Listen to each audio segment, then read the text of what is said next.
Shalom Bapak Ibu, saudara kasih dalam Tuhan, puji Tuhan, kita bersyukur kepada Tuhan sudah memasuki pertengahan minggu di tanggal 19 Juni 2024. Kita tentunya selalu bersyukur untuk pemeliharaan Tuhan atas hidup kita semua, anak-anaknya.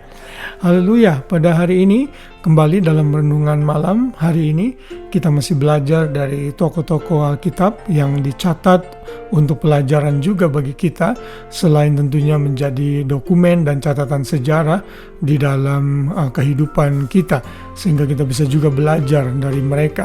Dan hari ini kita akan belajar dari seorang tokoh di Perjanjian Baru, yaitu Yohanes, murid Yesus. Saya beri judul Yohanes, murid yang dikasihi Yesus. Saya ambil dari ayat yang tertulis dalam Yohanes 19 ayat 26. Di sana berbunyi demikian. Ketika Yesus melihat ibunya dan murid yang dikasihinya di sampingnya, berkatalah ia kepada ibunya, "Ibu, inilah anakmu." Ini tentunya perkataan Tuhan Yesus kepada Maria saat Tuhan Yesus berada di kayu salib, dan ia mempercayakan Maria kepada Yohanes untuk dipelihara, di look after, dijaga, karena setelah Yesus kembali ke rumah Bapa, naik ke surga, Maria tentunya yang sudah berusia lanjut perlu ada orang yang menjaga, dan orang yang dipercaya untuk melakukan itu adalah Yohanes, murid dari Tuhan Yesus. Kita bisa belajar dari hal ini, dari Yohanes, mengapa Tuhan Yesus percaya kepada Yohanes, karena Yohanes adalah salah satu murid yang setia, salah satu murid yang bagian dari inner circle Tuhan Yesus, termasuk di dalamnya Petrus dan juga Markus. Dan Yohanes menyebut dirinya, sangat menarik sekali, sebagai seorang murid yang dikasihi Tuhan Yesus. Dan kalau kita melakukan survei perkataan Yohanes ini semua dicatat dan ada hanya di dalam Injil Yohanes. Dan yang menulis Injil Yohanes adalah Yohanes. Itu berarti Yohanes menempatkan dirinya dengan penuh kepercayaan bahwa ia adalah murid yang dikasihi oleh Tuhan Yesus. Sekalipun mungkin murid-murid yang lain mungkin merasa jengkel mendengar ini, dia tidak peduli. Pokoknya dia menempatkan dirinya sebagai orang, sebagai murid yang dikasihi oleh Tuhan Yesus. Dan ada 4 kali Yohanes mencatat hal ini, yaitu di dalam Yohanes 13 ayat 23. Di sana dikatakan seorang di antara murid Yesus, yaitu murid yang dikasihnya, bersandar dekat kepadanya di sebelah kanannya. Ini benar-benar bersandar di dada Tuhan Yesus, dan Yohanes benar-benar mengalami kedekatan dengan Tuhan Yesus. Tidak salah dia menyebut dirinya murid yang dikasihi oleh Tuhan Yesus. Lalu catatan lain dicatat dalam Yohanes 21 ayat 20. Ini adalah dalam konteks saat Petrus ditanya apakah dia mengasihi Tuhan Yesus, lalu harus mengembalakan domba-dombanya.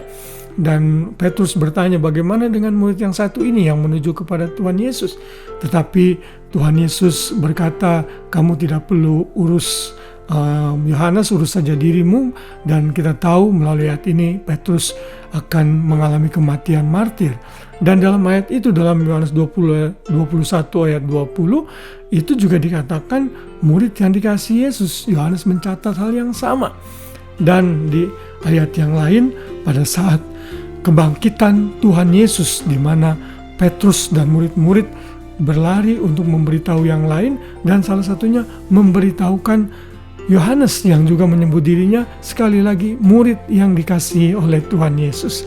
Dari hal ini bisa belajar bahwa Yohanes menempatkan dirinya sebagai murid atau orang yang dekat dengan Tuhan Yesus. Jadi misalnya saya berjalan bersama dengan 2 teman saya, misalnya katakanlah namanya Joko dan Yanto.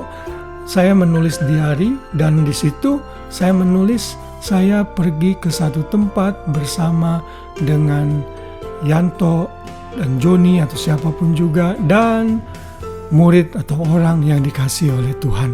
Jadi saya menempatkan diri sebagai orang yang dikasihi oleh Tuhan Yesus, oleh Tuhan sendiri. Ini penting sekali di dalam kehidupan kita, anak-anaknya. Kita harus menyadari bahwa kita ini orang-orang yang dikasihi oleh Tuhan. Saat kita menyadari bahwa kita ini dikasihi oleh Tuhan, kita tidak perlu takut menghadapi apapun juga dalam hidup ini, karena kita tahu Tuhan itu tidak akan pernah meninggalkan kita. Ia akan memelihara kita, menjaga kita, karena kita adalah orang yang dikasihi oleh Tuhan Yesus. Milikilah kesadaran ini. Dan bila kesadaran ini kita miliki, maka kita akan sukses dan berhasil dalam hidup ini. Bukan hanya dalam hal materi, tapi dalam hal lainnya, termasuk dalam hal pelayanan misalnya. Karena itu kita tidak salah. Yohanes itu salah satu murid yang dipercaya untuk menulis kitab Wahyu mengenai misteri kedatangan Tuhan Yesus yang kedua, dan juga tentunya meninggal dengan cara yang sangat wajar, diasingkan di Pulau Patmos. Jadi malam hari ini kita belajar, milikilah hati dan kesadaran bahwa kita ini anak-anak Tuhan, bahwa kita ini dikasihi oleh Tuhan, dan sadar kita tidak akan pernah ditinggalkan sedikit pun oleh Tuhan yang kita kasihi dan yang mengasihi kita.